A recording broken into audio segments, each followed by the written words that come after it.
Hi hello ನಮಸ್ತೆ ವೀಕ್ಷಕರೇ. ಇಂದು ಧಾರವಾಡ ಜಿಲ್ಲೆ ಧಾರವಾಡ 11ನೇ ಲೋಕಸಭಾ ಕ್ಷೇತ್ರದಲ್ಲಿ ನ್ಯೂಸ್ 43 ಇಂಡಿಯಾ ತಂಡ ಭೇಟಿ ಮಾಡಿದೆ. ನ್ಯೂಸ್ 43 ಇಂಡಿಯಾ ತಂಡ ಭೇಟಿ ಮಾಡಿರ್ತಕ್ಕಂಥ ವಿಶೇಷತೆ, ಭೇಟಿ ಮಾಡಿರ್ತಕ್ಕಂಥ ಮೂಲ ಅಜೆಂಡಾ ಲೋಕಸಭೆ ಚುನಾವಣಾ ಯಾತ್ರಾ.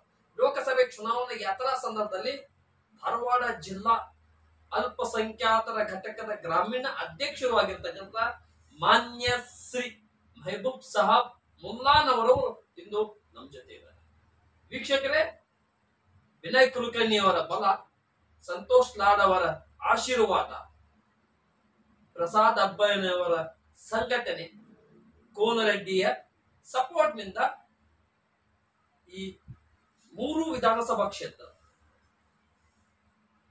ಧಾರವಾಡ ಜಿಲ್ಲಾ ಗ್ರಾಮೀಣ ಕ್ಷೇತ್ರದಲ್ಲಿ ಕಾಂಗ್ರೆಸ್ ಪಕ್ಷ ಸಂಘಟನೆ ಮಾಡುವುದರಲ್ಲಿ, ಅಲ್ಪಸಂಖ್ಯಾತರ ಬಲ ತುಂಬುವಲ್ಲಿ ಮುಲ್ಲಾನವರು ಯಶಸ್ವಿಯಾಗಿದ್ದಾರೆ. ಈ ಲೋಕಸಭೆ ಚುನಾವಣೆಯಲ್ಲಿ ವಿನೋದ್ ಅಸೂಟಿ ವರ್ಸಸ್ ಪ್ರಹ್ಲಾದ್ ಜೋಶಿ ಇವರ ಮಧ್ಯದಲ್ಲಿ ಸ್ವತಂತ್ರ ಅಭ್ಯರ್ಥಿಯಾಗಿ ಸ್ಪರ್ಧೆ ಮಾಡ್ತಾ ಇರುವಂತಹ ದಿಂಗಾಲೇಶ್ವರ ಸ್ವಾಮೀಜಿ ಅವರು. ಇವೆಲ್ಲ ಮಾತಿನ ಬೆಳವಣಿಗೆದೊಂದಿಗೆ ನಮ್ಮ ಜೊತೆ ಅಲ್ಪಸಂಖ್ಯಾತರ ಘಟಕದ ಜಿಲ್ಲಾ ಅಧ್ಯಕ್ಷ ಇದ್ದಾರೆ. ವೀಕ್ಷಕರೇ, ಬನ್ನಿ ಅವರ ಜೊತೆ ಮಾತನಾಡೋಣ. ಈ ಬಾರಿ ಲೋಕಸಭೆ ಚುನಾವಣೆಗೆ ಸ್ವಾಮೀಜಿಯವರು ಸ್ಪರ್ಧೆ ಮಾಡೋದ್ರಿಂದ ಇವರಿಗೆ ಪ್ಲಸ್ ಆಗ್ಬೋದಾ, ಮೈನಸ್ ಆಗ್ಬೋದಾ, ಇವರ ಸಂಘಟನೆ ಹೇಗೆ ನಡೀತಾ ಇದೆ, ಮೈನಾರಿಟಿ ಅವರು ಇವ್ರ ಜೊತೆ ಯಾವ ರೀತಿ ಇವರ ಮಾತಿಗೆ ಬೆಂಬಲ ಕೊಟ್ಟು ಕಾಂಗ್ರೆಸ್ ಪಕ್ಷದ ಅಭ್ಯರ್ಥಿಗೆ ಯಾವ ರೀತಿ ಬೆಂಬಲ ಸೋಸ್ಬೋದು ಅನ್ನೋದು ಇವರನ್ನು ತಿಳ್ಕೊಂಡು ಬನ್ನಿ. ಸರ್ ನಮಸ್ತೆ. ನಮಸ್ತೆ. ನ್ಯೂಸ್ 43 ಇಂಡಿಯಾಗೆ ಅವಕಾಶ ಮಾಡಿಕೊಟ್ಟಿದ್ದಕ್ಕೆ ತುಂಬಾ ಧನ್ಯವಾದಗಳು. ಮೊದಲನೇದು, ನನ್ನ ಮಾತು ಪ್ರಾರಂಭ ಮಾಡೋಕ್ಕಿಂತ ಮುಂಚೆ ನಿಮ್ಮ ಒಂದು ಸಣ್ಣ ಕಿರು ಪರಿಚಯ, ತಾವು ಯಾರು, ಏನು, ಸಂಘಟನೆಯಲ್ಲಿ ಹೆಂಗ್ ತೊಡಗಿಸ್ಕೊಂಡ್ರಿ, ಯಾವಾಗ ರಾಜಕೀಯ ಜೀವನಕ್ಕೆ ಎಂಟ್ರಿ ಕೊಟ್ರಿ? ಮೊದಲನೇದಾಗಿ ನ್ಯೂಸ್ 43ಗೆ ನನ್ನ ಅಲ್ಪಸಂಖ್ಯಾತರ ಘಟಕದ ವತಿಯಿಂದ ಹೃದಯಪೂರ್ವಕವಾದ ಅಭಿನಂದನೆಗಳನ್ನು ಸಲ್ಲಿಸುತ್ತಾ, ಇವತ್ತಿನ ದಿವಸ ನಾನು ಮೆಹಬೂಬ್ ಸಾಹಬ್ ಮಕ್ತೂಮ್ ಸಾಹಬ್ ಮುಲ್ಲಾನವರು, ನಾನು 35 ವರ್ಷದಿಂದ ಕಾಂಗ್ರೆಸ್ ಪಕ್ಷದಲ್ಲಿ ಸೇವೆ ಸಲ್ಲಿಸುತ್ತಾ ಬಂದು ಈಗ ಸುಮಾರು ಒಂದು 7-8 ವರ್ಷದ ಹಿಂದುಗಡೆ ನನ್ನನ್ನು ಪಕ್ಷಕ್ಕೋಸ್ಕರ ನಾನು ಕೊಟ್ಟಂಥ ಕೊಡುಗೆ, ಪಕ್ಷಕ್ಕೋಸ್ಕರ ನಾನು ದುಡಿದಂಥ ಶ್ರಮವನ್ನು ಗುರುತಿಸಿ ನನ್ನನ್ನು ಧಾರವಾಡ ಜಿಲ್ಲಾ ಅಲ್ಪಸಂಖ್ಯಾತರ ಘಟಕದ ಅಧ್ಯಕ್ಷರಾಗಿ ನನಗೆ ಆಶೀರ್ವಾದ ಮಾಡಿದಂಥ ಸನ್ಮಾನ್ಯ ನಮ್ಮ ನಾಯಕರಾದಂಥ ವಿನಯ್ ಕುಲಕರ್ಣಿ ಅವರಿಗೆ, ಹಾಗೂ ಜಿಲ್ಲಾ ಉಸ್ತುವಾರಿ ಸಚಿವರಾದಂಥ ಸಂತೋಷ್ ಲಾಡ್ ಅವರಿಗೆ, ಹಾಗೂ ನನ್ನ ಕಾಂಗ್ರೆಸ್ ಪಕ್ಷದ ಎಲ್ಲ ಕಾರ್ಯಕರ್ತರಿಗೆ ಹಾಗೂ ನನ್ನ ಶಾಸಕರಿಗೆ ಹೃದಯಪೂರ್ವಕದ ಅಭಿನಂದನೆಯನ್ನು ಸಲ್ಲಿಸಲು ಬಯಸುತ್ತೇನೆ. ಮೊದಲನೇದಾಗಿ ನನ್ನನ್ನು ಗುರುತಿಸಿ ಧಾರವಾಡ ಜಿಲ್ಲಾ ಅಲ್ಪಸಂಖ್ಯಾತರ ಘಟಕದ ಅಧ್ಯಕ್ಷರ ಮಾಡಿದ ನಂತರ ನಾನು ಜಿಲ್ಲೆಯಲ್ಲಿ ಬರುವಂಥ ನವಲಗುಂದ ತಾಲೂಕು, ಕುಂದಗೋಳ ತಾಲೂಕು, ಕಲಘಟಗಿ ತಾಲೂಕು ಹಾಗೂ ಧಾರವಾಡ ಗ್ರಾಮೀಣ ತಾಲೂಕದ ವತಿಯಿಂದ ನಾನು ನನ್ನ ಜಿಲ್ಲೆಯಲ್ಲಿ ಬರುವಂಥ ನವಲಗುಂದ ತಾಲೂಕು ಹಾಗೂ ಕಲಘಟಗಿ ತಾಲೂಕು ಹಾಗೂ ಧಾರವಾಡ ಗ್ರಾಮೀಣ, ಈ ಕುಂದಗೋಳ ತಾಲೂಕು, ಈ ತಾಲೂಕುಗಳಲ್ಲಿ ಬರುವಂಥ ನನ್ನ ಅಲ್ಪಸಂಖ್ಯಾತರ ಘಟಕದ ನನ್ನ ಶ್ರಮವಹಿಸಿ ಎಲ್ಲ ತಾಲೂಕುಗಳಲ್ಲಿ ಒಂದೊಂದು ತಾಲೂಕಿಗೆ 2 ಬ್ಲಾಕ್ಗಳು ಬರುತ್ತವೆ. ಆ 2 ಬ್ಲಾಕ್ಗಳಲ್ಲಿ ಅಧ್ಯಕ್ಷರನ್ನು ಮಾಡಿ ಮತ್ತು ಕಮಿಟಿಯನ್ನು ರಚನೆ ಮಾಡಿ ಮತ್ತು ನಮ್ಮ ಅಲ್ಪಸಂಖ್ಯಾತರ ಕೊಡುಗೆಯನ್ನು ಪಕ್ಷಕ್ಕೆ ಏನಿದೆ, ಪಕ್ಷದಿಂದ ನಮಗೆ ಏನಿದೆ ಅನ್ನುವಂಥದ್ದನ್ನು ಮನವರಿಕೆ ಮಾಡಿಕೊಟ್ಟು ನಾನು ನನ್ನ ಕಮಿಟಿಯನ್ನು ಮಾಡಿ ಅಲ್ಪಸಂಖ್ಯಾತರನ್ನು ಕಾಂಗ್ರೆಸ್ ಪಕ್ಷದ ಸಲುವಾಗಿ ಎಷ್ಟೊಂದು ದುಡಿಯಬೇಕು, ಶ್ರಮ ಪಡಬೇಕು ಅಂತ ಹೇಳಿ ಎಲ್ಲರಿಗೂ ತಿಳುವಳಿಕೆ ಹೇಳಿ ಸಂಘಟನೆಯನ್ನು ಬಲಿಷ್ಠವಾದ ಸಂಘಟನೆ ಮಾಡಿ ನನ್ನ ಸಂಘಟನೆ ಮಾಡಿ ಇವತ್ತು ಸೇವೆ ಸಲ್ಲಿಸಿ ನಾನು ಈ ಮಟ್ಟಕ್ಕೆ ಬಂದಿದ್ದೇನೆ. ಅದೇ ರೀತಿ ಇವತ್ತಿನ ದಿವಸ ಲೋಕಸಭಾ ಇಲೆಕ್ಷನ್ ಪ್ರಾರಂಭವಾಗಿದೆ. ಲೋಕಸಭಾ ಇಲೆಕ್ಷನದ ಪ್ರಚಾರದ ಅಂಗವಾಗಿ ನಾನು ಇವತ್ತಿನ ದಿವಸ ಈ ಪೂರ್ವದಲ್ಲಿ ಲೋಕಸಭಾ ಇಲೆಕ್ಷನದ ಅಂಗವಾಗಿ ದಿನಾಂಕವು ಘೋಷಣೆ ಆದ ನಂತರ ನಾನು ಪೂರ್ವಭಾವಿ ಸಭೆಯನ್ನು ನಮ್ಮ ಶಾಸಕರಾದ ವಿನಯ್ ಕುಲಕರ್ಣಿ ಅವರ ಧರ್ಮಪತ್ನಿ ಶಿವಲಿಂಗ ಕುಲಕರ್ಣಿ ಅವರ ಅಧ್ಯಕ್ಷತೆಯಲ್ಲಿ ಅವರ ಮನೆಯಲ್ಲಿ ಪೂರ್ವಭಾವಿ ಸಭೆಯನ್ನು ಮಾಡಿ ವೋಟರ್ ಲಿಸ್ಟ್ಗಳನ್ನು ತೆಗೆದು ವಾರ್ಡ್ ವೈಸ್ ಆಗಿ ಬೂತವಾಗಿ ನಾನು ಇವತ್ತು ಕೆಲಸ ಕಾರ್ಯಗಳನ್ನು ಪ್ರಾರಂಭಿಸಿದ್ದೇವೆ. ಮುಂಬರುವ ದಿನಗಳಲ್ಲಿ ನಮ್ಮ ಗುರಿ ನೇರ ಪ್ರಹ್ಲಾದ್ ಜೋಶಿಯನ್ನು ಸೋಲಿಸಬೇಕು, ವಿನೋದ್ ಅಸೂಟಿಯನ್ನು ಗೆಲ್ಲಿಸಬೇಕು ಅನ್ನುವುದೇ ನಮ್ಮ ಛಲ. ಆ ಛಲದ ಒಂದಿಗೆ ನಾವು ಅಲ್ಪಸಂಖ್ಯಾತರು ಒಗ್ಗೂಡಿ ಇವತ್ತು ನಾವು ಎಲೆಕ್ಷನ್ ಅನ್ನು ಮಾಡುತ್ತಾ ಇರ್ತೇವೆ. ನಿಮ್ಮ ಕ್ಷೇತ್ರ ಬಗ್ಗೆ ತಿಳಿಸಿ. ಈ ಸ್ವತಂತ್ರ ಅಭ್ಯರ್ಥಿಯಾಗಿ ಒಂದು ಕಡೆ ದಿಂಗಾಲೇಶ್ವರ ಸಿರಟ್ಟಿ ಫಕೀರ್ ದಿಂಗಾಲೇಶ್ವರ ಸ್ಪರ್ಧೆ ಮಾಡ್ತಾ ಇದ್ದಾರೆ. ಮತ್ತೊಂದು ಕಡೆ ಭಾರತೀಯ ಜನತಾ ಪಕ್ಷದ 5ನೇ ಬಾರಿಗೆ ಸ್ಪರ್ಧೆ ಮಾಡ್ತಾ ಇರುವಂತ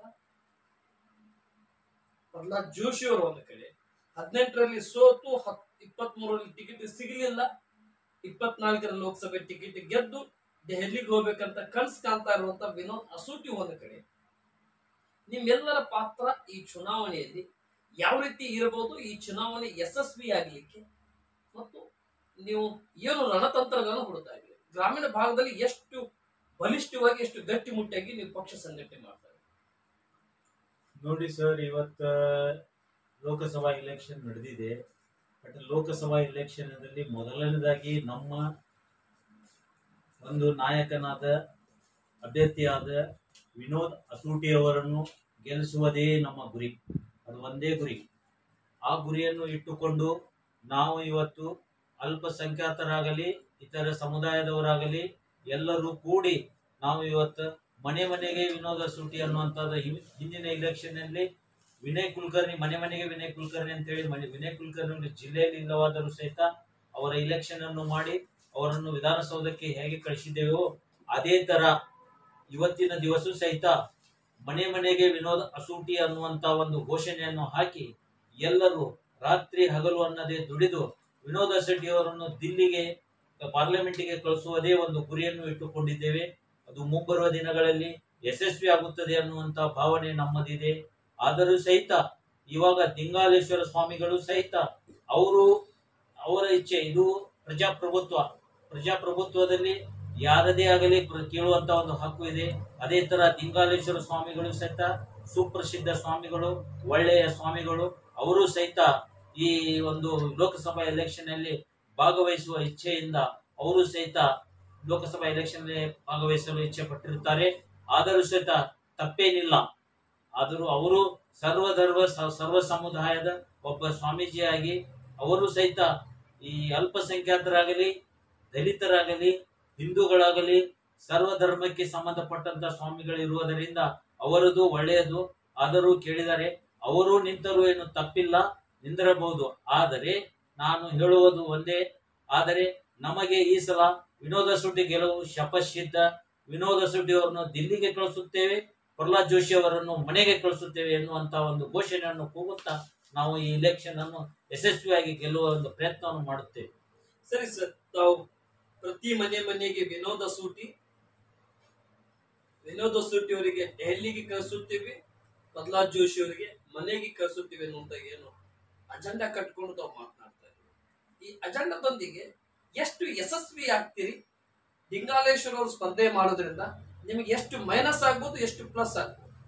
ಸರ್, ನಮಗೆ ದಿಂಗಾಲೇಶ್ವರರು ಚುನಾವಣೆಗೆ ಸ್ಪರ್ಧಿಸುವುದರಿಂದ ನಮಗೆ ಯಾವುದು ಮೈನಸ್ ಆಗಲ್ಲ.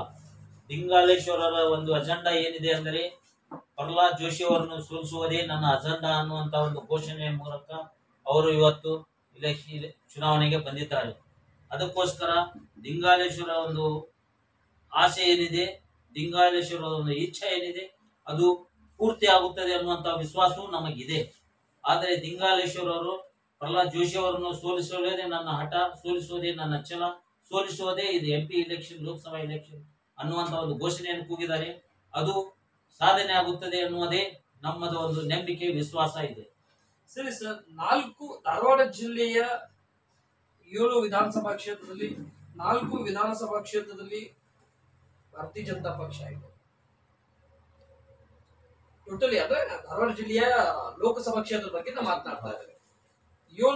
8 ವಿಧಾನಸಭಾ ಕ್ಷೇತ್ರದಲ್ಲಿ 4 ವಿಧಾನಸಭಾ ಕ್ಷೇತ್ರದಲ್ಲಿ ಕಾಂಗ್ರೆಸ್ ಇದೆ, 4ರಲ್ಲಿ ಭಾರತೀಯ ಜನತಾ ಪಕ್ಷ ಇದೆ. ಧಾರವಾಡ ಜಿಲ್ಲೆ ಮಾತನಾಡೋದಾದ್ರೆ 3ರಲ್ಲಿ ಭಾರತೀಯ ಜನತಾ ಪಕ್ಷ ಇದೆ, 4ರಲ್ಲಿ ಕಾಂಗ್ರೆಸ್ ಪಕ್ಷ ಇದೆ. ಈ ಕಾಂಗ್ರೆಸ್ ಪಕ್ಷ 4ರಲ್ಲಿ ಇರೋದ್ರಿಂದ ಎಷ್ಟು ಸೀಟ್ ಕರ್ನಾಟಕ ರಾಜ್ಯದಲ್ಲಿ 28 ಲೋಕಸಭಾ ಕ್ಷೇತ್ರಗಳಲ್ಲಿ ತಾವು ಕಾಂಗ್ರೆಸ್ ಪಕ್ಷ ಎಷ್ಟು ಸೀಟ್ ಗೆಲ್ಲಬಹುದು? ಧಾರವಾಡ ಲೋಕಸಭಾ ಕ್ಷೇತ್ರದಲ್ಲಿ 4ರಲ್ಲಿ ಕಾಂಗ್ರೆಸ್, 4ರಲ್ಲಿ ಬಿಜೆಪಿ ಇರೋದ್ರಿಂದ ಈ ಸೀಟಿಗೆ ಎಷ್ಟು ಮೈನಸ್ ಆಗ್ಬೋದು, ಎಷ್ಟು ಪ್ಲಸ್ ಆಗ್ಬೋದು.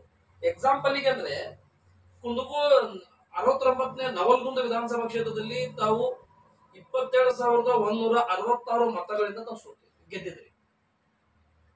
71ನೇ ಲೋಕಸಭಾ 71ನೇ ವಿಧಾನಸಭಾ ಕ್ಷೇತ್ರದಲ್ಲಿ ಅಲ್ಲೇನು ಅತಿ ಹೆಚ್ಚು ಲೀಡ್ ಆಗ್ಲಿಲ್ಲ. ಅಲ್ಲಿ 18,037 ಮತಗಳಿಂದ ತಾವು ಗೆದ್ದಿರಿ. ಪ್ರಸಾದ್ ಅಬ್ಬಾಯಿ ಅವರ ಕ್ಷೇತ್ರ 72ನೇ ಕ್ಷೇತ್ರ 32,370 ಮತಗಳಿಂದ ತಾವು ಗೆದ್ದಿರಿ. ಕಲಘಟಗಿ 75ನೇ ವಿಧಾನಸಭಾ ಕ್ಷೇತ್ರ 14,357ರಲ್ಲಿ 57 ಮತಗಳಿಂದ ತಾವು ಗೆದ್ದಿರಿ. ಇದು 4 ಕಾಂಗ್ರೆಸ್ನ ಕ್ಷೇತ್ರ. ತಾವು ಸೋತಿರ್ತಕ್ಕಂಥ ಕ್ಷೇತ್ರಗಳು ಕುಂದಗೋಳ 70ನೇ ವಿಧಾನಸಭಾ ಕ್ಷೇತ್ರದಲ್ಲಿ 35,230 ಮತಗಳಿಂದ ತಾವು ಪರಾಭವಗೊಂಡ್ರಿ. ಹುಬ್ಬಳ್ಳಿ ಸೆಂಟ್ರಲ್ ಕ್ಷೇತ್ರದಲ್ಲಿ ಜಗದೀಶ್ ಶೆಟ್ಟರ್ ಅವರು ಅತಂತ್ರವಾಗಿದ್ದ ಕ್ಷೇತ್ರ 34,053 ಮತಗಳಿಂದ ತಾವು ಪರಾಭವಗೊಂಡ್ರು. 74ನೇ ವಿಧಾನಸಭಾ ಕ್ಷೇತ್ರ ಹುಬ್ಬಳ್ಳಿ ಧಾರವಾಡ ಪಶ್ಚಿಮ ಕ್ಷೇತ್ರ ಅರವಿಂದ್ ಬೆಲ್ಲದವರ ಕ್ಷೇತ್ರ. ದೀಪಕ್ ಚಿಂಚೋಳಿ ಅವರು ಸ್ಪರ್ಧೆ ಮಾಡಿದ್ರು. 38,129 ಮತಗಳಿಂದ ಸೋತ್ರಿ.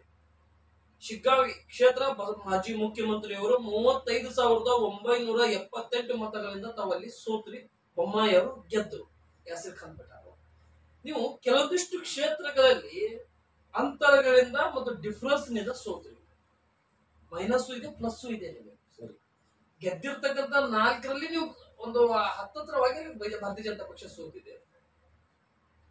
ಈ ಲೋಕಸಭೆ ಚುನಾವಣೆಗೆ ಎಷ್ಟು ಯಶಸ್ವಿ ಆಗಬಹುದು, ನೀವು ಹೇಗೆ ಯಶಸ್ವಿ ಆಗಬಹುದು ಸರ್? ನೋಡಿ, ಇವಾಗ 4 ಕ್ಷೇತ್ರಗಳನ್ನು ಕಳ್ಕೊಳ್ಳಿಕ್ಕೆ ಮೊದಲನೇದಾಗಿ ಕುಂದಗೋಳ ತಾಲೂಕಿನಲ್ಲಿ ನಮ್ಮ ಕ್ಷೇತ್ರ ಮೊದಲೇ ಮಾಜಿ MLA ಇದ್ರು ಶಿವಳ್ಳಿ ಅವರು, ಕುಸುಮಾವತಿ ಶಿವಳ್ಳಿ ಅವರು MLA ಇದ್ರು. ಕುಸುಮಾವತಿ ಶಿವಳ್ಳಿ ಅವರು ಸೋಲಲಿಕ್ಕೆ ಅವರ ಸಹೋದರರೇ ಕಾರಣ. ಅವರ ಸಹೋದರರ ಕಾರಣದಿಂದ ಅಲ್ಲಿ 3 ಪಂಗಡಗಳಾಗುವುದರಿಂದ ಅಲ್ಲಿ ನಮ್ಮ ಸೀಟು ಹೋಯಿತು. ಮೊದಲನೇದು. ಎರಡನೇದು ಧಾರವಾಡ ಹುಬ್ಬಳ್ಳಿ ಇದು ಪಶ್ಚಿಮ.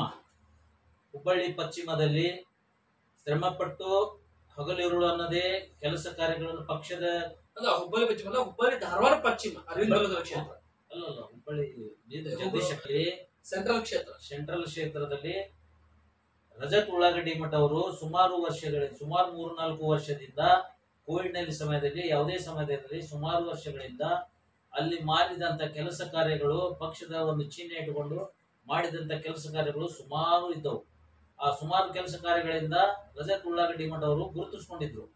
ಆದರೆ ಜಗದೀಶ್ ಶೆಟ್ಟರ್ ಅವರು ಬಿಜೆಪಿಯನ್ನು ತೊರೆದು ಕಾಂಗ್ರೆಸ್ಸಿಗೆ ಬಂದಿದ್ದರಿಂದ ಹಿರಿಯರು ಅಂತ ಹೇಳಿ ನಮ್ಮ ಪಕ್ಷದಲ್ಲಿ ಹೈಕಮಾಂಡ್ ಲೆವೆಲ್ ಅಲ್ಲಿ ಒಂದು ಗೌರವ ಕೊಟ್ಟು ಹೈಕಮಾಂಡ್ ಲೆವೆಲ್ ಡಿಸಿಷನ್ ಮಾಡಿ ರಜತ್ ಉಳ್ಳಾಗಡ್ಡಿ ಮಠವನ್ನು ಸ್ಥಗಿತ ಮಾಡಿ ಜಗದೀಶ್ ಶೆಟ್ಟರ್ ಅವರಿಗೆ ವೋಟ್ ಕೊಟ್ಟು ಜಗದೀಶ್ ಶೆಟ್ಟರ್ ಅವರಿಗೆ ಅಲ್ಲಿ ಅಭ್ಯರ್ಥಿಯನ್ನಾಗಿ ಹಾಕಿದ್ರು. ಆದರೆ ಅಲ್ಲಿ ಬಿಜೆಪಿಯ ಒಂದು ಚಿಹ್ನೆಯಿಂದ ಜಗದೀಶ್ ಶೆಟ್ಟರ್ ಅವರನ್ನು ಗುರುತಿಸ್ತಿದ್ರು. ಆದರೆ ಕಾಂಗ್ರೆಸ್ ಅವರು ನಿಂತಿದ್ದಕ್ಕೆ ಅಲ್ಲಿ ಬಿಜೆಪಿಗೆ ವೋಟ್ ಹಾಕೋದ್ರಿಂದ ಜಗದೀಶ್ ಶೆಟ್ಟರ್ ಅವರಿಗೆ ಸೋಲು ಅನುಭವ ಆಯಿತು. ಇದು 2 ಕ್ಷೇತ್ರ ಹೋದು. ಇದು ಮೂರನೇದಾಗಿ ಧಾರವಾಡ 74 ಹುಬ್ಬಳ್ಳಿ ಧಾರವಾಡ ಪಶ್ಚಿಮ ಕ್ಷೇತ್ರ 74ನೇ ಕ್ಷೇತ್ರ. ಆ ಕ್ಷೇತ್ರದಲ್ಲಿ ಮೊದಲನೇದಾಗಿ ಇಸ್ಮಾಯಿಲ್ ತಮಟದಾರ್ ಅವರು ನಿಂತಿದ್ರು. ಅಲ್ಲೇ ಅವ್ರಿಗೆ ಸೋಲಾಯ್ತು. ಆನಂತರ ಸುಮಾರು ವರ್ಷಗಳಿಂದ ಅಲ್ಲೇ ಅರವಿಂದ್ ಬೆಲ್ಲದವರು ವಿಜೇತರಾಗುತ್ತಾ ಬಂದಿದ್ದಾರೆ. ತಂದೆಯವರು ಚಂದ್ರಕಾಂತ ಬೆಲ್ಲದವರ ಒಂದು ಅಡಿಯಲ್ಲಿ ಅರವಿಂದ್ ಬೆಲ್ಲದವರು ಇಲೆಕ್ಷನ್ ನಿಂತು ಸುಮಾರು ವರ್ಷಗಳಿಂದ ಅವರು ಆರಿಸಿ ಬರ್ತಾ ಇದ್ದಾರೆ. ಅಲ್ಲಿನೂ ಸಹಿತ ಮೊದಲನೇದಾಗಿ ಅಲ್ಪಸಂಖ್ಯಾತರ ಘಟಕದಿಂದ ಇಸ್ಮಾಯಿಲ್ ತಮಟದಾರ್ ಅವರಿಗೆ ಹೋಸಲ ಕೊಟ್ಟಿದ್ರು. ಇಸ್ಮಾಯಿಲ್ ತಮಟದಾರ್ ಅವರು ಕೊಟ್ಟಾಗ ಸಹಿತ ನಮ್ಮ ಪಕ್ಷದಲ್ಲಿ 3-4 ವಿಂಗಡಗಳಾಗಿ ಅಲ್ಲಿ ಸಹಿತ ಸೋಲಾಯಿತು. ಈ ಸಲ ಅಲ್ಲಿ ದೀಪಕ್ ಚಿಂಚೋಳಿ ಅವರಿಗೆ ಕೊಡೋದರಿಂದ ಅಲ್ಲಿ ಸ್ವಲ್ಪ ಅಲ್ಲಿ ಒಂದು 19 ಕ್ಯಾಂಡಿಡೇಟ್ ಆಗಿದ್ದು 19 ಮಂದಿ ವಿಧಾನಸಭಾ ಕ್ಷೇತ್ರದ ಸ್ಪರ್ಧಿಸಲು ಒಂದು ಅಭ್ಯರ್ಥಿಗಳಾಗಿದ್ದರು, ನಾಮಪತ್ರ ಸಲ್ಲಿಸಿದ್ರು. ಆದರೂ ಸಹಿತ ಅದರಲ್ಲಿ ದೀಪಕ್ ಚಿಂಚೋಳಿ ಅವರಿಗೆ ಒಂದು ಫೈನಲ್ ಆಯಿತು. ದೀಪಕ್ ಚಿಂಚೋಳಿ ಫೈನಲ್ ಆಗೋದ್ರಿಂದ ಸ್ವಲ್ಪ ಜನಕ್ಕೆ ನೋವು ಉಂಟಾಗಿ ಮನಸ್ತಾಪ ಆಗಿ ಇಂಥ ಒಂದು ಕೆಲವೊಂದು ಟೆಕ್ನಿಕಲ್ನಿಂದ ನಮ್ಮ ಪಕ್ಷಕ್ಕೆ ಸೋಲಾಯಿತು. 3 ಕ್ಷೇತ್ರದಲ್ಲಿ ಸಹಿತ ಟೆಕ್ನಿಕಲ್ ಪ್ರಾಬ್ಲಮ್ನಿಂದ ಸೋಲು ಅನುಭವಿಸೇವಿ. ಆದರೂ ಸಹಿತ ಅದು ನಮಗೆ ಸೋಲಲ್ಲ. ನಮ್ಮ ಒಗ್ಗಟ್ಟು, ನಮ್ಮ ಶ್ರಮ, ನಮ್ಮ ಪ್ರತಿಫಲದಿಂದ ನಾವು ಗೆಲುವು ಸ್ಪಷ್ಟತೆ ಇತ್ತು. ಆದರೂ ಸಹಿತ MLA ಎಲೆಕ್ಷನ್ ಅಲ್ಲಿ ನಾವು ಕೊಟ್ಟಂತ ಶಿಗ್ಗಾಂವಿಲಿ ಯಾಕೆ ಸೋಲ್ತಾ ಬಂದ್ರಿ ಸರ್? 2004ರಿಂದ ಇಲ್ಲಿವರೆಗೆ ಸತತವಾಗಿ ಸೋಲ್ತಾ ಬಂದ್ರಿ. ಸರ್, ಶಿಗ್ಗಾಂವಿಯಲ್ಲಿ ನಮಗೆ MLA ಎಲೆಕ್ಷನ್ ಅಲ್ಲಿ ನಮಗೆ ಶಿಗ್ಗಾಂವಿ ನಮಗೆ ಬರೋಲ್ಲ.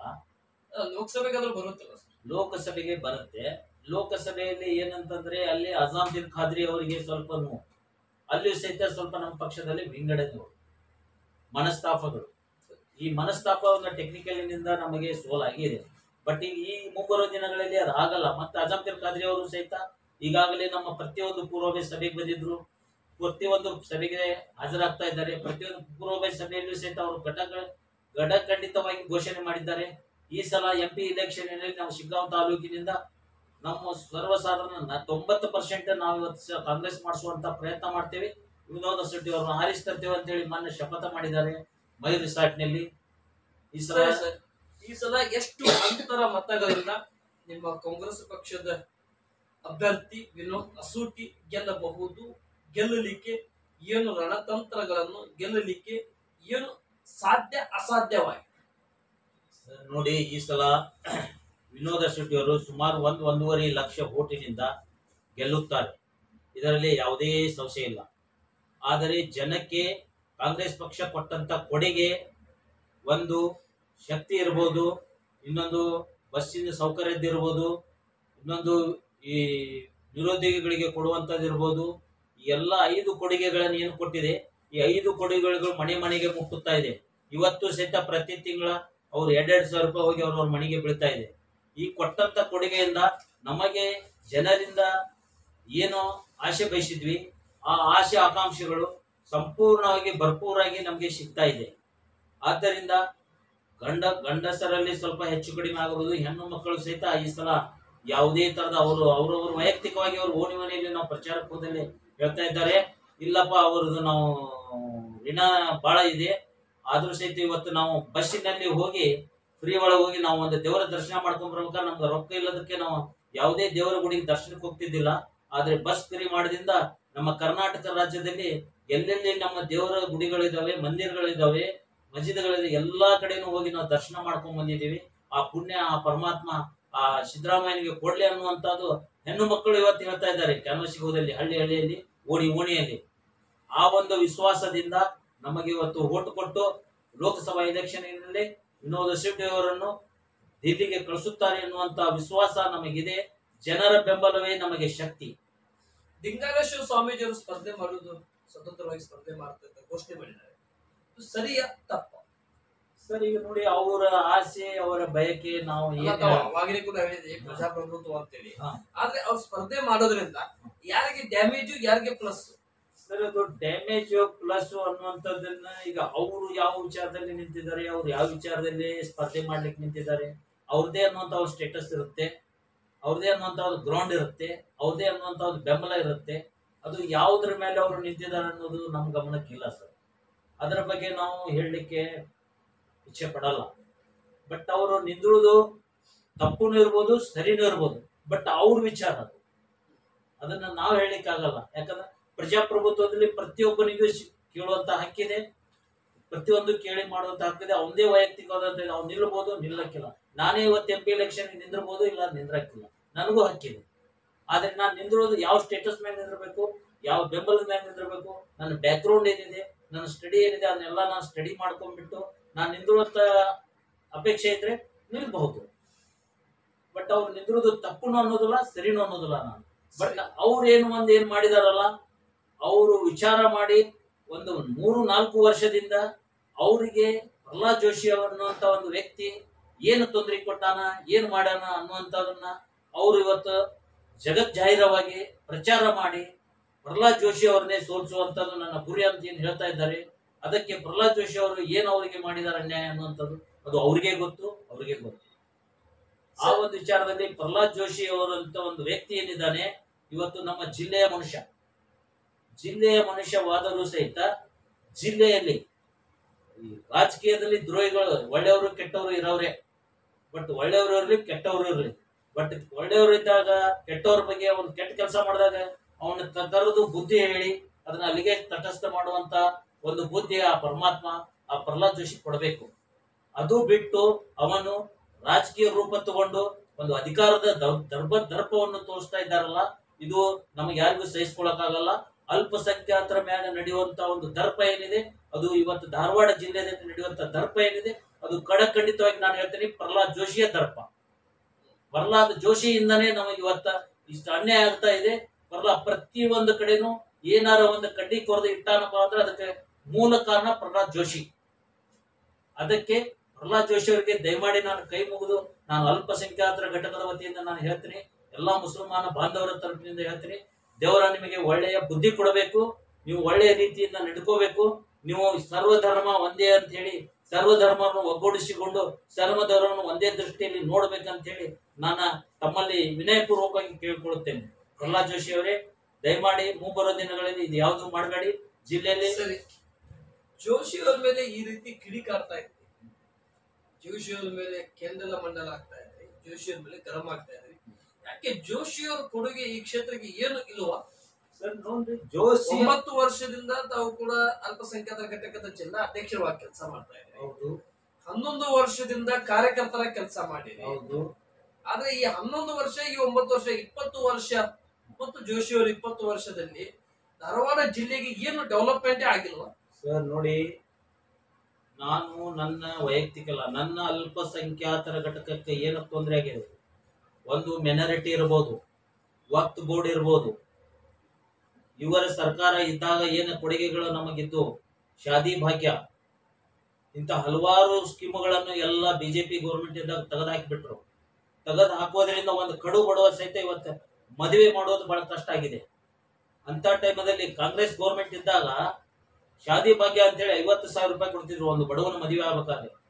ಅದೇನೋ ಸಾಲ ಸೂಲ ಮಾಡಿ ಅವ್ರು ಮದುವೆ ಆದಿಂದ ಕಾರ್ಡ್ ಹಚ್ಚಿ ಎಲ್ಲ ಅಪ್ಲೈ ಮಾಡಿ ಒಳ್ಳೆ ಆ ಸಾಲ ರೊಕ್ಕ ಬಂತಂದ್ರೆ ಆ ಸಾಲ ತೀರಿಸ್ತಿದ್ರು, ಯಾರ್ದೋ ಕಡೆ ಇಸ್ಕೊಂಡಿದ್ರು, ಅದು ಸಹಿತ ಕಟ್ ಮಾಡಿದ್ರು. ವಕ್ಫ್ ಬೋರ್ಡಿಗೆ ಬರುವಂತ ದುಡ್ಡು ಸುಮಾರು ಕೋಟಿ ರೂಪಾಯಿ ದುಡ್ಡನ್ನ ಇವರು ಕಟ್ ಮಾಡಿದ್ರು, ಯಾವುದು ದುಡ್ಡು ಬರ್ಲಂಗ್ ಮಾಡಿದ್ರು. ಇವೆಲ್ಲ ನಮ್ಗೆ ನೋವಾಗಲ್ವಾ? ಇವೆಲ್ಲ ನಮ್ಗೆ ಅನ್ಯಾಯ ಆಗಲ್ವಾ? ಇವೆಲ್ಲ ನಮ್ಗೆ ತೊಂದರೆ ಆಗಲ್ವಾ? ಇವೆಲ್ಲ ಏನಿದೆ ಸರ್, ಇನ್ನು ಸುಮಾರು ಇದೆ. ಬಟ್ ಅವರು ಏನ್ ಮಾಡಿದ್ದಾರೆ, ಏನ್ ಬಿಟ್ಟಿದ್ದಾರೆ ಜಗಜ್ಜಾಹಿರ್ ಎಲ್ಲರಿಗೂ ಗೊತ್ತಿದೆ. ಆದ್ರೆ ನಾವು ಹೇಳುವಂತದ್ದು ಏನಿಲ್ಲ. ಬಟ್ ಪ್ರಹ್ಲಾದ್ ಜೋಶಿ ಅವರಿಗೆ ಯಾಕೆ ಹೇಳ್ತಾ ಇದ್ದೇನೆ ಅಂದ್ರೆ, ಪ್ರಹ್ಲಾದ್ ಜೋಶಿ ಅವರು ನಮ್ಮ ಜಿಲ್ಲೆಯ ಒಂದು ನಾಯಕರು, ನಮ್ಮ ಜಿಲ್ಲೆಯ ಒಂದು ಲೋಕಸಭಾ ಸದಸ್ಯರು, ನಂತರ ಅವರು ಕೇಂದ್ರ ಸಮಿತಿಗೆ ಸಚಿವರು, ನಂತರ ಅವರು ಮೋದಿ ಅವರ ಶಿಷ್ಯರು. ಆದರೆ ನಾವು ಅವ್ರಿಗೆ ಯಾಕೆ ಹೇಳ್ತೇವೆ, ನಾವು ಬೇರೆ ಬೇರೆ ಲೋಕಸಭಾ ಸದಸ್ಯರು ನಾವು ಮಾತಾಡಲ್ಲ, ನಮ್ಮ ಜಿಲ್ಲೆಗೆ ಸಂಬಂಧಪಟ್ಟಂತ ಲೋಕಸಭಾ ಸದಸ್ಯರಿದ್ದೀರಿ ಅಂತೇಳಿ ನಿಮಗೆ ಹೇಳ್ತಾ ಇದ್ದೇನೆ ನಾವು. ಇಲ್ಲ ಬೇರೆ ಲೋಕಸಭಾ ಸದಸ್ಯರು ನಾನು ಮಾತಾಡಲ್ಲ. ನೀವು ನಮ್ಮ ಜಿಲ್ಲೆಗೆ ಕೊಟ್ಟಂತ ಕೊಡುಗೆ ಇವತ್ತು ಲಿಸ್ಟ್ ಕೊಡಿ. ನೀವು ಮೆನಾರಿಟಿಗೆ ಏನ್ ಕೊಟ್ಟಿದ್ರೆ ಕೊಡಿ ಲಿಸ್ಟು, ವಕ್ಫ್ ಬೋರ್ಡಿಗೆ ಏನ್ ಕೊಟ್ಟಿದ್ರೆ ಕೊಡಿ ಲಿಸ್ಟು, ಮೆನಾರಿಟಿ ಆಫೀಸಿಗೆ ಏನ್ ಕೊಟ್ಟಿದ್ರೆ ಕೊಡಿ, OBCಗೆ ಏನ್ ಕೊಟ್ಟಿದ್ರೆ ಕೊಡಿ, ಎಷ್ಟು ಮಶಾನಗಟ್ಟೆಗಳನ್ನು ನೀವು ಅಪ್ರೂವ್ ಮಾಡಿದ್ರೆ ಕೊಡಿ, ಕೇಂದ್ರದಿಂದ ನಮ್ಗೆ ಏನ್ ಅನುದಾನ ಕೊಟ್ಟಿದ್ರೆ ಕೊಡಿ ಲಿಸ್ಟು. ನೀವು ಒಳ್ಳೆ ಕೆಲಸ ಮಾಡಿದ್ರೆ ನಾವು ನಿಮ್ಮ ಬಗ್ಗೆ ಒಳ್ಳೆಯ ಅಪೇಕ್ಷೆ ಬೆಳೆಸ್ತೀವಿ, ಒಳ್ಳೆಯ ಒಂದು ಉತ್ಸಾಹ ಕೊಡ್ತೇವೆ, ಒಳ್ಳೆಯ ಒಂದು ಪ್ರೋತ್ಸಾಹ ಕೊಡ್ತೇವೆ, ಸಹಾಯ ಸಹಕಾರ ಕೊಡ್ತೇವೆ. ಅದು ಅಲ್ಲದ ನಾವು ನಿಮಗೆ ಮಾಡಿದ್ರು ಸಹಿತ ನೀವು ನಮಗೆ ಏನು ಮಾಡಿಲ್ಲ ಅಂತ ಹೇಳ್ಬಿಟ್ಟು ನೀವು ನಮ್ಮನ್ನ ಕಟ್ ಮಾಡ್ಕೋತಾರ ಹೊಂಟಿದ್ದೀರಾ, ನಮ್ಮ ಮ್ಯಾಗ ಅವಮಾನನ ಮಾಡ್ತಾರ ಹೊಂಟಿದ್ರಾ, ನಮ್ಮ ಮ್ಯಾಗ ಸೌಸೆ ಪಟ್ಕೋತಾರ ಹೊಂಟಿದ್ರಾ. ಹೀಗಾದ್ರೆ ಈ ಜಗತ್ತಿನಲ್ಲಿ ನಿಮ್ಮಂತ ನಾಯಕರು ಬೇಕಾ ನಮಗೆ? ಇದು ನನ್ನ ಬಯಕೆ. ಸರಿ ಸರ್, ಧಾರವಾಡ ಲೋಕಸಭಾ ಕ್ಷೇತ್ರದ ಗ್ರಾಮೀಣ ಭಾಗದ ಜಿಲ್ಲಾ ಅಧ್ಯಕ್ಷರಾಗಿ ಎಲ್ಲಾ ಮತದಾರರಿಗೆ ನಮ್ಮ ಮೀಡಿಯಾ ಮುಖಾಂತರದಿಂದ ಜೋಶಿಯವರ ವಿರುದ್ಧ ಕಾಂಗ್ರೆಸ್ ಪಕ್ಷಕ್ಕೆ ಮತ ಚಲಾಯಿಸಲಿಕ್ಕೆ ತಾವೇನು ಅವಾಗಲೂ ಕೂಡ ತಾವು ಹೇಳ್ತಾ ಇದ್ರಿ, ಈ ಆಗ್ರಹ, ಈ ಕೆಂಡ ಮಂಡಲ ಯಾಕೆ ಸರ್? ಅದೇ ಸರ್, ಇವಾಗ ನಮಗೆ ಏನವರು ನೋವು ಮಾಡಿದ್ದಾರೆ. ಒಂದು ಮೊದಲನೇದು ಇದು ನಾನು ಈಗ ನಿಮ್ಮ ಮೀಡಿಯಾ ಮುಖಾಂತರ ಹೇಳುವಂತ ಕೆಲವೊಂದು ಮಾತುಗಳು ಇರ್ತವೆ, ಕೆಲವೊಂದು ಮಾತುಗಳು ಇರಲ್ಲ. ಆದ್ರೆ ಒಂದು ನಾನು ಹೇಳುದು ಏನಂತಂದ್ರೆ, ಇವತ್ತ ನಮಗೆ ಜಿಲ್ಲಾ ಉಸ್ತುವಾರಿ ಸಚಿವರಾಗಿ ಸಂತೋಷ್ ಲಾಡ್ ಅವರು ಬಂದಿದ್ದಾರೆ. ಸಂತೋಷ್ ಲಾಡ್ ಅವ್ರಿಗೂ ಸಹಿತ ಈ ಲೋಕಸಭಾ ಎಲೆಕ್ಷನ್ ಒಂದು ಹೆಚ್ಚಿನ ಜವಾಬ್ದಾರಿ ಕೊಟ್ಟಿದ್ದಾರೆ. ಲೋಕಸಭಾ ಎಲೆಕ್ಷನ್ದಲ್ಲಿ ಏನಾದರೂ ವಿನೋದ್ ಅಸೂಟಿ ಅವರು ಗೆದ್ದು ಬಂದಿದ್ದ ಕಾರಣ ಆ ಕೊಡುಗೆ ಮೊದಲನೇದಾಗಿ ಸಂತೋಷ್ ಲಾಡ್ ಅವರಿಗೆ ಹೋಗುತ್ತೆ, ಎರಡನೇದಾಗಿ ನಮ್ಮ ವಿನಯ್ ಕುಲಕರ್ಣಿ ಅವರಿಗೆ ಹೋಗುತ್ತೆ, ಮೂರನೇದಾಗಿ ಅಬ್ಬಯ್ಯ ಪ್ರಸಾದ್ ಅವರಿಗೆ ಹೋಗುತ್ತೆ, ನಾಲ್ಕನೇದಾಗಿ NH ಕೋನರೆಡ್ಡಿ ಅವ್ರಿಗೆ ಹೋಗುತ್ತೆ. ಇದು ಎಲ್ಲರಿಗೂ ಕೊಡುಗೆ ಬರ್ಬೇಕಂದ್ರೆ ಎಲ್ಲರೂ ಶ್ರಮ ಪಟ್ಟು ಎಲ್ಲರೂ ಚಾಲೆಂಜ್ ತಗೊಂಡು ಕೆಲಸ ಮಾಡ್ತಾ ಇದ್ದಾರೆ. ಮೊನ್ನೆ ಆದ್ರೂ ನಮ್ಮ KPCC ಆಫೀಸಿನಲ್ಲಿ ನಮ್ಮ ಇವತ್ತು ಯಾವುದು ವರ್ಕಿಂಗ್ ಕಮಿಟಿ ಅಧ್ಯಕ್ಷರಂತ ಹೇಳ್ಬಿಟ್ಟು 5 ಮಂದಿನ ಆಯ್ಕೆ ಮಾಡಿದ್ರು. ಅದರಲ್ಲಿ ನಮ್ಮ ಧಾರವಾಡ ಜಿಲ್ಲೆಯಿಂದ ವಿನಯ್ ಕುಲಕರ್ಣಿ ಅವರು ಸಹಿತ ವರ್ಕಿಂಗ್ ಕಮಿಟಿ ಅಧ್ಯಕ್ಷರಂತ ಹೇಳಿ ಮೊನ್ನೆ 5ನೇ ತಾರೀಕಿಗೆ ಪದಗ್ರಹಣ ಮಾಡಿದ್ರು. ಆ ಪದಗ್ರಹಣದಲ್ಲಿ ನಮ್ಮ KPCC ಅಧ್ಯಕ್ಷರಾದಂಥ DK ಶಿವಕುಮಾರ್ ಅವರು ಹಾಗೂ ಸಿದ್ದರಾಮಯ್ಯ ಅವರು ಆ ಪದಗ್ರಹಣ ಕಾರ್ಯಕ್ರಮದಲ್ಲಿದ್ದರು. ಆದರೆ DK ಶಿವಕುಮಾರ್ ನಮ್ಮ KPCC ಅಧ್ಯಕ್ಷರು ಮತ್ತು ಉಪಮುಖ್ಯಮಂತ್ರಿಗಳಾದಂಥ DK ಶಿವಕುಮಾರ್ ಅವರು ಓಪನ್ ಆಗಿ ಸ್ಪೀಚ್ ಮಾಡಿದ್ರು. ಏನ್ ಮಾಡಿದ್ರು? ಈ ವರ್ಕಿಂಗ್ ಕಮಿಟಿಯ ಅಧ್ಯಕ್ಷರನ್ನಾಗಿ ನಿಮ್ಮನ್ನು ಏನ್ ಮಾಡಿದೀವಿ, ಈ MP ಇಲೆಕ್ಷನ್ ನಲ್ಲಿ ನಿಮ್ಮ ಗೌರವ, ನಿಮ್ಮ ಕಮಿಟಿಯ ಗೌರವ, ನಿಮಗೆ ಕೊಟ್ಟಂತ ಸ್ಥಾನದ ಗೌರವವನ್ನು ನೀವು ತೋರಿಸಲಿಲ್ಲ ಅಂದರೆ ಇದೇ MP ಇಲೆಕ್ಷನ್ ಆದ ತಕ್ಷಣ ನಮ್ಮ ಗಮನಕ್ಕೆ ಬಂದ್ರೆ ಇದೇ MP ಇಲೆಕ್ಷನ್ ಆದ ತಕ್ಷಣ ನಿಮ್ಮನ್ನ ಮಾಜಿ ಮಾಡ್ತೇವೆ ಅಂತ ಹೇಳ್ಬಿಟ್ಟು ಕಂಡೀಷನ್ ಮಾಡಿದ್ದಾರೆ. MP ಇಲೆಕ್ಷನ್ ನಲ್ಲಿ ನಿಮ್ಮ ಶ್ರಮ, ನಿಮ್ಮ ತನು ಮನ ಟಾಸ್ಕ್ ಕೊಟ್ಟಿದ್ದಾರೆ. ಈ ಗೆಲ್ಲಬೇಕು, ಗೆಲ್ಲಿಸ್ಕೊಂಡ್ ಬರ್ಬೇಕು ಅನ್ನೋ ಟಾಸ್ಕ್ ಕೊಟ್ಟಿದ್ದಾರೆ. ಆನಂತರ ವರ್ಕು ಅದೇ ತರ ನಿಮ್ಮ ಕ್ಷೇತ್ರದಲ್ಲಿ ನೀವು ಹೋಮ್ವರ್ಕ್ ಆಗಿ ರಾತ್ರಿ ಹಗಲಿ ಅನ್ನೋದ ನಿಮ್ ಕಾರ್ಯಕರ್ತರು ತಗೋಬೇಕು. ಹೋಮ್ವರ್ಕ್ ತಗೊಂಡ್ಬಿಟ್ಟು ಕೆಲಸ ಮಾಡಬೇಕು. ರಾತ್ರಿ ಹಗಲಿ ಅನ್ನೋ ಕೆಲಸ ಮಾಡಬೇಕು. ಗೆಲ್ಲಿಸಿ ತರುವಂತ ಕೆಲಸವನ್ನು ಮಾಡಬೇಕು. ಒಂದು ವೇಳೆ ಯಾವುದೇ ವರ್ಕಿಂಗ್ ಕಮಿಟಿ ಅಧ್ಯಕ್ಷ ವರ್ಕ್ ಚೆನ್ನಾಗಿ ಮಾಡ್ಲಿಲ್ಲ ಅಂದ್ರೆ MP ಇಲೆಕ್ಷನ್ ಮುಗಿದ ತಕ್ಷಣ ನೀವು ಮಾಜಿ ಆಗ್ತಿ ಅಂತ ಹೇಳಿ ಓಪನ್ ಆಗಿ ಹೇಳಿದ್ದಾರೆ. ಸರಿ, ಎಚ್ಚರಿಕೆ ಕೊಟ್ಟಿದ್ದಾರೆ. ಸರಿ, ಈ ಕಾಂಗ್ರೆಸ್ ನಾನು ಕೊನೆ ಹಂತಕ್ಕೆ ಬರ್ತಾ ಇದ್ದೇನೆ. ಸಮಾಜ ವಿಚಾರ ಮಾಡುತ್ತಾ ಈ ಸಂದರ್ಶನ ಕೊನೆ ಹಂತಕ್ಕೆ ಬರ್ತಾ ಇದೆ. ಕಾಂಗ್ರೆಸ್ಸಿನ 5 ಗ್ಯಾರಂಟಿ, ಕೇಂದ್ರ ಸರ್ಕಾರದ ಮುಂಬರುವ 5 ಗ್ಯಾರಂಟಿ ಎಷ್ಟು ಯಶಸ್ವಿ ಕೊಡಬಹುದು? ಈಗ ಇರುವಂತಹ ಶಕ್ತಿ ಯೋಜನೆ, ಅನ್ನಭಾಗ್ಯ, ಯುವ ನಿಧಿ, ಗೃಹ ಜ್ಯೋತಿ, ಗೃಹ ಲಕ್ಷ್ಮಿ ಇಲ್ಲಿ ಅನುಷ್ಠಾನವಾಗಿತ್ತು ಕರ್ನಾಟಕದಲ್ಲಿ. ಕೇಂದ್ರ ಸರ್ಕಾರ ಅಧಿಕಾರಕ್ಕೆ ಬಂದರೆ ರೈತರ ಸಾಲ ಮನ್ನಾ, ರೈತರಿಗೆ GST ಮುಕ್ತ, ಮಹಿಳೆಯರಿಗೆ 1 ಲಕ್ಷ, ಪ್ರತಿ ವರ್ಷಕ್ಕೆ 1 ಲಕ್ಷ, ಅಲ್ಲಿಂದ 30 ಲಕ್ಷ ಉದ್ಯೋಗವನ್ನು ಭರ್ತಿ ಮಾಡುತ್ತೀವಿ. ಯುವಕರಿಗೆ ಮತ್ತು ಪಾಲುದಾರಿಕೆಯ ನ್ಯಾಯ, ಜಾತಿ ಜನಗಣತಿ ಬಗ್ಗೆ ಸೂಕ್ತವಾದಂತ ನ್ಯಾಯ ಕೊಡ್ತೀವಿ ಅಂತ ಹೇಳ್ತಾರೆ. ಈ 5 ಗ್ಯಾರಂಟಿ ಎಷ್ಟು ಪ್ಲಸ್ ಆಗ್ಬೋದು, ಎಷ್ಟು ಮೈನಸ್ ಆಗ್ಬೋದು? ಸರ್ ನೋಡಿ, ಈಗಾಗಲೇ ಜನಕ್ಕೆ ಗೊತ್ತಾಗ್ಬಿಟ್ಟಿದೆ. ಜನಕ್ಕೊಂದು ವಿಶ್ವಾಸ ಬಂದಿದೆ. ಇದು ಈ ಹಿಂದೆ ಬಿಜೆಪಿ ಗೌರ್ಮೆಂಟ್ ಇದ್ದಾಗ ಏನು ಕೊಡುಗೆಗಳನ್ನು ಕೊಟ್ಟಿದೆ, ಏನು ಕಸ್ಕೊಂಡಿದೆ ಅನ್ನೋದು ಜನಕ್ಕೆ ಗೊತ್ತಿದೆ.